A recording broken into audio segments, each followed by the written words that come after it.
Into the crack house. Into the crack house. Into the crack house. Into the crack house. Hello, my name is Fritz. Welcome to Minisode 30. I'm just going to shut that off. Welcome to Minisode 38. I am host Fritz, joined as always by co-host Mandaddy. Hi. Angela. Hello. Nick Spry. Hey. And Kaz. Hey. So on Minisodes, we like to really get to the heart of the matter when it comes to current events in the supernatural or paranormal world. And pop culture, a little pop culture for you. Yeah, we like to spice it up. There we do. You know, a movie we saw, maybe a TV show that we're currently digging. Well, back on April 6th of 2018, the Smithsonian released an absolutely amazing article that I would like to share with you now. This is at Smithsonian.com. The article is called Why Scientists Are Starting to Care About Cultures That Talk to Whales. Yes, nice. Which, Very specific. so there's an S on that. There's obviously more than one culture that's talking to whales. I thought you meant whales, like talking to whale. They just talked to this one Just whale. one whale. whale. Just one whale. He won't If it was just shut one, up. they would name him. It would be like Einstein Terry. whale. Yeah. My name is Doug. Hello, Doug. Doug the whale. So the subtitle also, which is amazing, and I read to my wife because it's just so poetic. Arctic people have been communicating with cetaceans for centuries. The rest of the world is finally listening in. Okay. What? Howard Brower But don't Sr. they eat them? Yes. That would be really difficult to have a conversation with something you're eating. No, well, They attract that was them. a Well, that whole goes with what we're talking about tonight. That was a whole scene out of There you go. Perfect. Yeah. Point. Thank you. Points to the board. Harry Brower Sr. was lying in a hospital bed in Anchorage, Alaska, close to death when he was visited by a baby whale, is how this article starts. Okay. He said this bowhead whale swam up to him and took him pretty much 1,000 kilometers, which is, around 600 miles to from Anchorage, Alaska, to this small Inuit whaling community. Okay. He remembers the boat of Inupiaq sailors rowing out. He remembers the shudder of the spear through this young calf's body. He can recall his son's faces as the actual whalers. He then knew who killed this baby whale, how it was killed, and in whose ice cellar the whale meat was kept. He was right on all three counts. What? Yep. Did they test the whale meat to know it was? No. So you just killed my story. Thank you. Brower. Way to bury the lead. Brower lived 6 years after this episode, dying in 1992 at the age of 67. In his final years, he discussed what he had witnessed with Christian ministers and these Inupiaq whaling captains. It ultimately sprang from him talking about this offspring. And he actually wrote this collection of stories called The Whales They Give Themselves. Here's the thing. The Inupiaq tribe, which is kind of like saying Inuits, indigenous Arctic, circumpolar, I think was one word that Kaz and I saw today. A circumpolar whaling community where in any place where it's frigidly cold in the entire planet, there is a group of people who do not do anything that requires some kind of heat or sustenance that doesn't provide a benefit for the community. So, for instance, they would not build a Stonehenge with boulders if it's this frigid environment, because all of that heat that they converted into physical activity would not benefit them, right? Okay. Okay. However, they found it was like a 6-story or maybe like 40-foot hill when they actually dug it up around this Alaskan Aleutian Islands kind of chain. They found arranged were 8 walrus skulls in this kind of like seated position in this circle. Ooh. That is creepy. Well, and this author writes, if you've ever picked up any kind of walrus skull, you know that they are impossibly heavy. And again, this is by Krista Langlois from the Smithsonian. So there is evidence of this culture that was also kind of getting into the spiritual aspect with these animals, right? Anything that they lived on, which is not dissimilar to the Plains Indians, any kind of Native American tribe. They then started seeing amulets taken from parts of the whale, and they would hand these sacred artifacts down from time immemorial. Then they would find that they would take the hip bone from bowhead whales and they would fashion small boats from them. Wow. So you could just kind of sit on them and then also like get across water. Floating around on my bone boat. Or like wakeboards or like kneeboards. Wait. Boogie boards. It would be like a Skiff kayak. boards. Yeah. And the picture of it, which is super cool, is right here. And I will pass this around. Just absolutely fascinating. And then in the center of it is this obsidian stone. Ooh. But it looks almost anatomically like the medical illustration of the leg spread vagina. Yeah. It's a perfectly symmetrical whalebone, and right in the middle is this black obsidian. Yeah. And that's what they would use. It's a perfect reaction. That's what they would use to kind of like get around. But at the same time, they had this spiritual relationship with the whale. Because they're boating around in their vag. Based on evolution, what would you tell me about the evolution between mammal whale and mammal Homo sapiens? Well, I mean, there's been a lot of different connections that have been found when it comes to their interactions personally within whale pods, the way that they communicate, that they have names for each other. Yeah. And some whales they've found actually jam. That there are some whales that improvise when they have speech patterns, and then they have patterns where they're just jamming. They're just kicking it, kicking out the jams. Is it the humpback or the right whale? One of them, dude. I think it's the humpback. Oh, God, the humpback is just Huge. It's a Mandaddy of any kind of animal. If natty lights were krill. Whales kind of look like, you ever once in a while see old people that have like lost most of their teeth and they make that sort of like gumption face where you go, and it just closes further than it should, and you go, there's something about that. It doesn't look right. That's whales. Like they all have this weird sort of smile that's just Whale smile. smug. Band name. They're like Damn smug whales. they're like large noses, human noses. The noses of the sea. I mean, look at that. He just looks so smug. Yeah.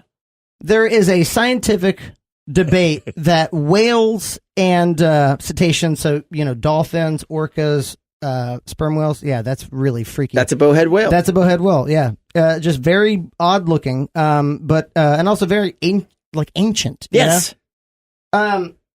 So when whales came out of the ocean, they had hind legs, and then that kind of like primordial soup fish that had these back legs turned into ape, and then Homo habilis, and then Homo neanderthalis, right? And then Homo sapiens. Right. So, I think so. whales actually have hind quarter bones that are in their body that are kind of like our human appendixes or appendices. Appendices. They are, God, what's the word for the limb that you don't need anymore? Superfluous. Vestigial. Yes, thank you. Ooh. Vestigial. Points. Yep, Nice. that's points. Points. Vestigial hind legs. So whales had like femurs and shit like that. And so for the Smithsonian to be publishing this report about now doctors are getting in on it and figuring out why, super fascinating, right? It is. Yeah. Maybe we evolved and then went into the ocean. Maybe it was the other way. Maybe they evolved from us. Oh, damn. Oh my gosh. Mind my mind. blown, dude. Wow. Hot, slippery mermaid sex with the olive oil on the beach, Wow. rolling around. You basically want to fuck a fish. I wouldn't say that. You'd be fucking the fish part. It's the fish part. That fish can park its boots under my bed any night. Isn't that not a preacher? Fish don't wear boots.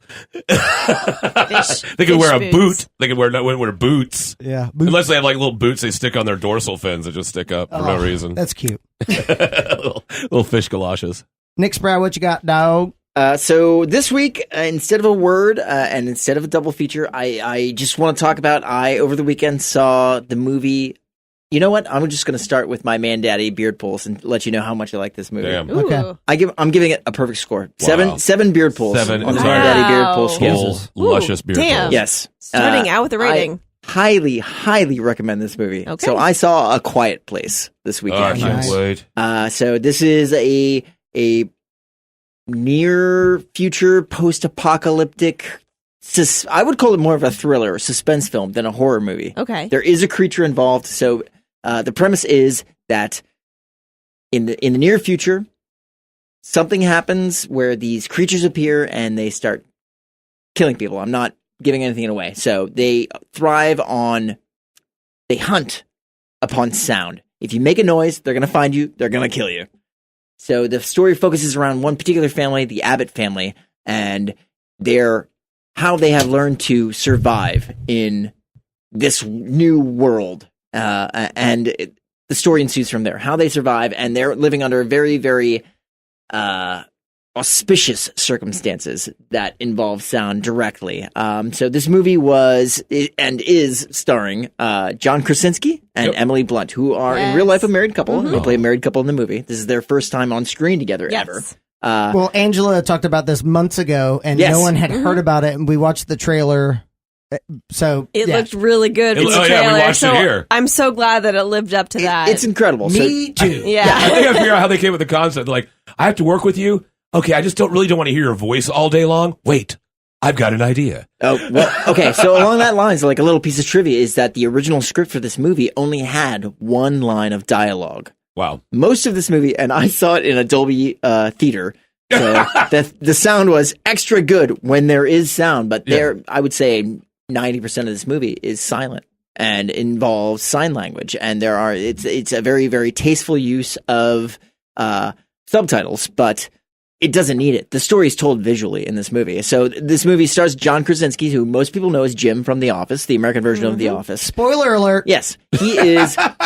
He was straight up auteur on this film. So he wrote or co-wrote. There are two other writers on this film that also developed the story, but he is the third writer on this script. He directed it and he starred in it. I can't imagine how that kind of writing process must have gone down. It must have just been constant. What's it called when you give action to the players? Direction. Yeah, just As the director. But would you give too much or not enough information? I feel like, well, every director has their own style. Exactly. So I feel that's like why there were probably 3 directors who was like, total horseshit, Thomas. Like, give it a little bit more oomph, can you? So with this movie, there is a creature involved. Everyone knows this. But the way that this movie is constructed was you're on the edge of your seat the whole time. It is the stakes are so high, and the amount of tension imbued into every scene is just stellar. Imbued, you yes. say?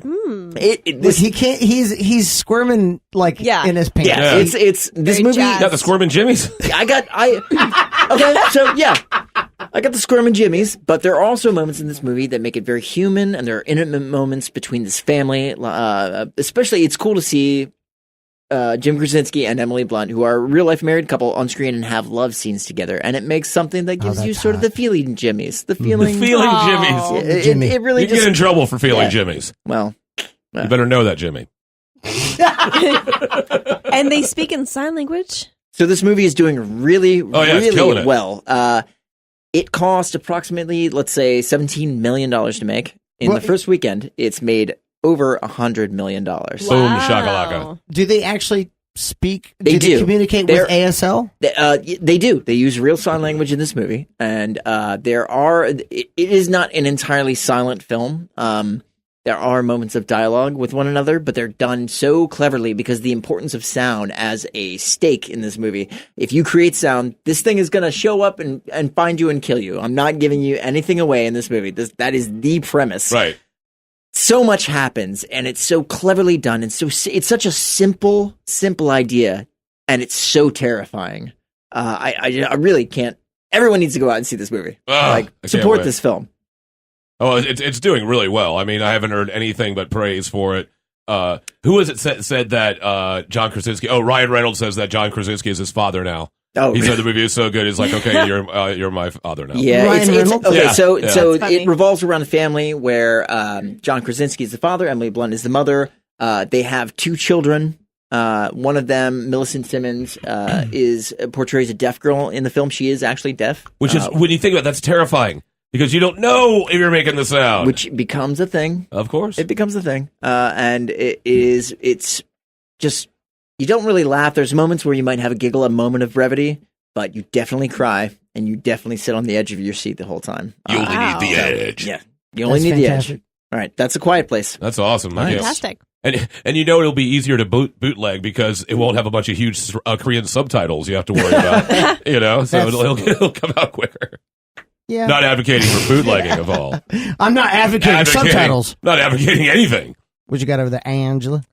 I watched Lost in Space on Netflix, which is actually new. It's the 2018 version of Lost in Space because there was the series that was 1965 to 1968. And then there was the movie that was in 1998 with Gary Oldman and William Hurt. And then they did this series on Netflix in 2018. And it's really good. There are 10 episodes. Nice. It's on Netflix.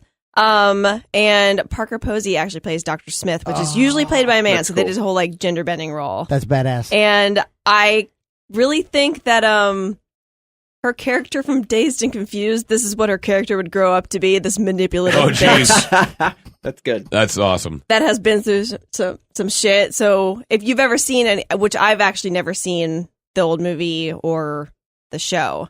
You never So saw either? I never saw any of them. Okay, So My hip just got displaced. Oh, so sorry. I remember them too. Used to watch them with Gilligan's Island. Word them up. Yeah. Super sorry. I've never seen him either. But the manipulation used of to that. that character creates Mhm. and just gets in everyone's head and creates all this disturbance. Oh, that's what Dr. Smith does. Yeah, it's really fascinating. Which I think is kind of cool though, is that the character's like real names. So like Dr. Smith, they're not actually a real doctor. They kind of not to spoil. No, they are a anything. doctor. Well, they did something with this character, Yeah, which it's kind of makes it really different. interesting. Mm. So Angela, her- I'm so sorry. Do you mind kind of like, I know nothing about sure. this backstory. Can you? So Lost in Space is how they base this is I don't know if the movie or the show what year that this is happening in, but the year this is happening in is 2046.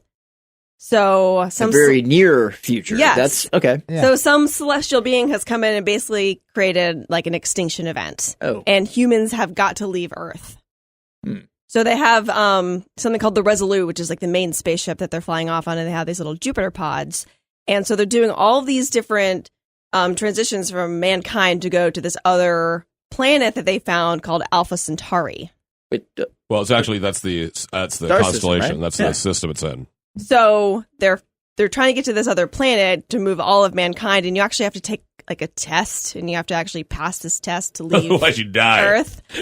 So, and they still use the Robinsons, which is a major family that is prevalent in all of the show and the movie from the past. And as they're trying to get to this other colony that they've created, an alien spaceship attacks that spaceship, and they get like thrown into some wormhole and sent to this other alien planet, which is habitable, but they find out that it's doomed. hmm. So this whole colony of people, of like scientists and just regular people, is like thrown on this island, which they're able to breathe and live on. But it's a big problem because there's some event that's going to be happening that's going to be fateful for this planet. So they have to get off of that planet. So while everyone's trying to figure this out, you have Dr. Smith getting in everyone's head and fucking with everybody. And then, so you also have the Robinsons, which is Maureen, who's like an aerospace engineer, Mhm. her husband, John, Mhm. their kids, Judy, Penny, and then Will, Will Robinson. Yeah. Yeah. Which Does- I've do said they my say it? entire life, but I've never actually like known what. Do they do that with the robot? They have to. they It's in the didn't- first episode. Well, the last episode is actually called Danger Will Robinson. Oh, so they even double up on it. Yeah. Oh. So it was Why really, wouldn't you? Hey, well, exactly. it's the hit. It's Yeah. the hit. Yeah, Open you've with got- it, close with it, play it in the middle. You've got lawyers telling you can do that.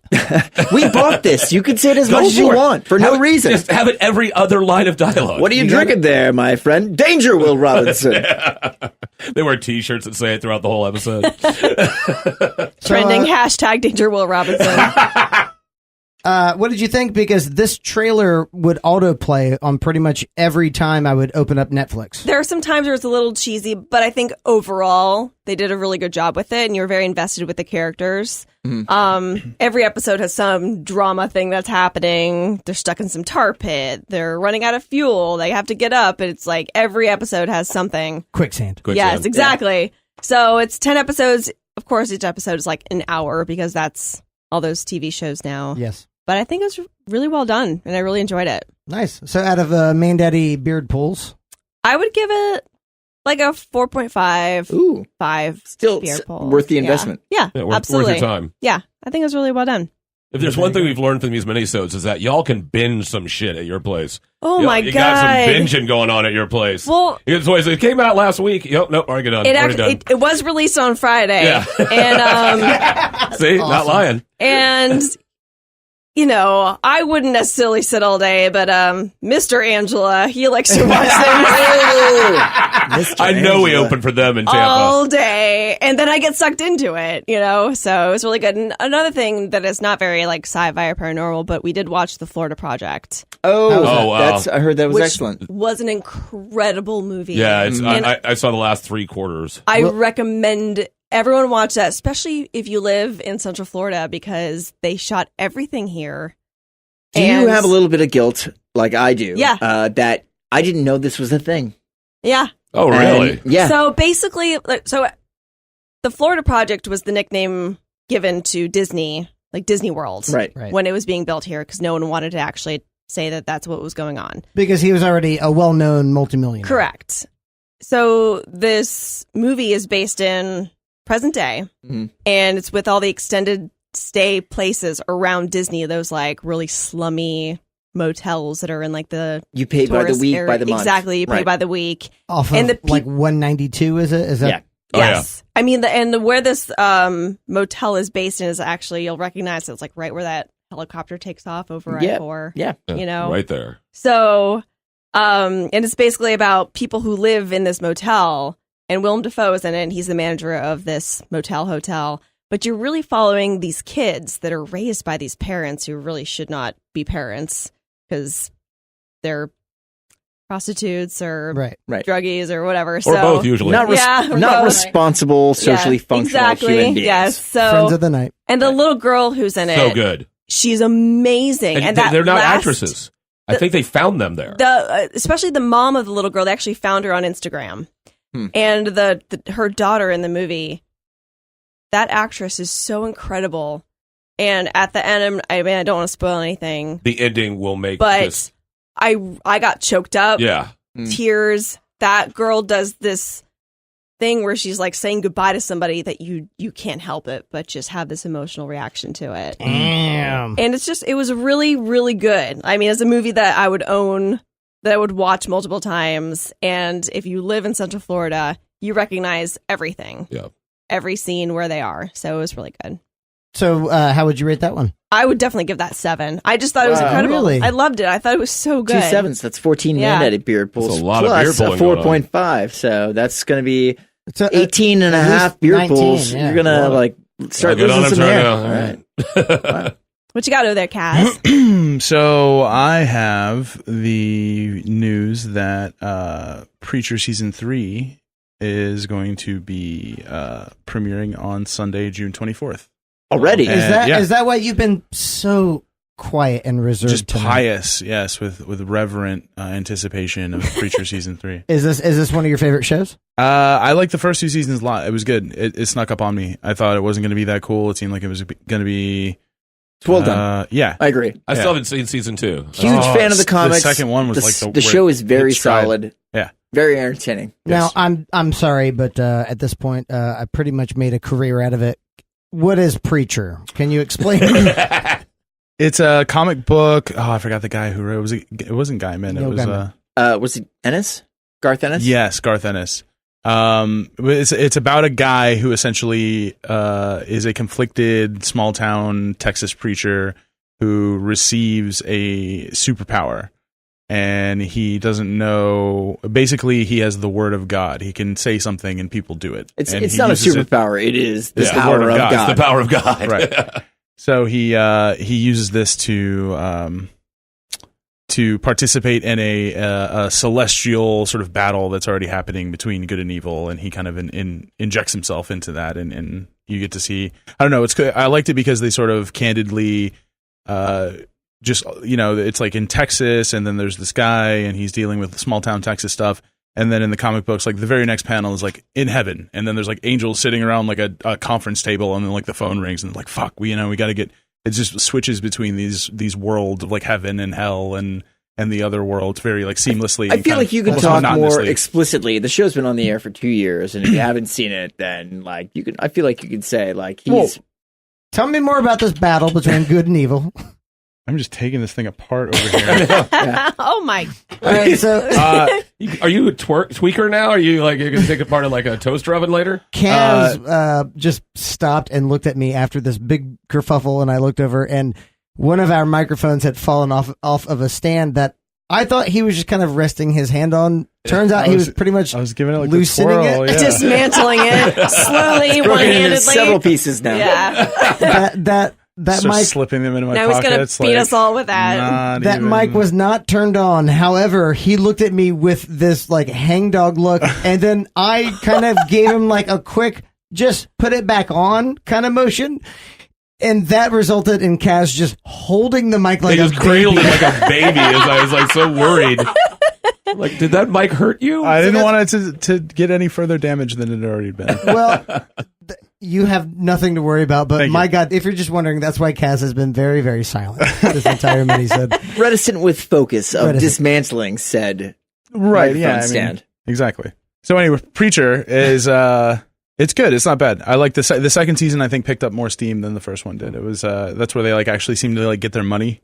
Okay. And yeah, Right. the scenes were a lot more The hotel expensive fight looking. in season one, the one big hotel fight was epic. Yeah. That was epic. And then so basically season 2 is that the whole way through. Every episode has like sweetness. a weird, insane like how much money was spent during the process of this. The actor that plays the vampire, he is so awesome. 'Cause Yeah, I don't know he what was that in is.